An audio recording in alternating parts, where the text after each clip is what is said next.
வணக்கம் மக்களை பாருங்கள், நாங்கள் புது வரவாட்டு ஒரு பாத்திரம் வாங்கியிருக்கோம். இது என்ன பாத்திரம் தெரியுமா? நம்ம அந்த டிஃபன் எல்லாம் பண்ணி சூடாராமல் வைக்கிறதுக்குள்ள பாருங்க, தெரியுதுங்களா?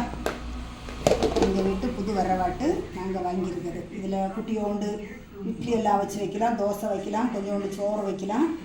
ஏதாவது எங்கேயாவது வெளியே கொண்டு போனோம்னா இது சிம்பிளாக இருக்கும். பார்த்துருங்க, இது ஒன்று. இது பால் காய்க்கியதுக்கு பாருங்க, எப்படி நல்ல வெயிட்டு. சூடாக இருந்தாலும் பிடிக்கலாம். சூடாக இந்த பிளாஸ்டிக்கில் இருக்கிறதுனால நமக்கு கையில் பிடிச்சி எடுக்கலாம், சூடு இருக்காது. அதுக்காக இது வாங்கியிருக்கோம். இது 300 ரூபாய். நல்ல வெயிட்டு பாருங்க, நல்ல கனமாக இருக்குது.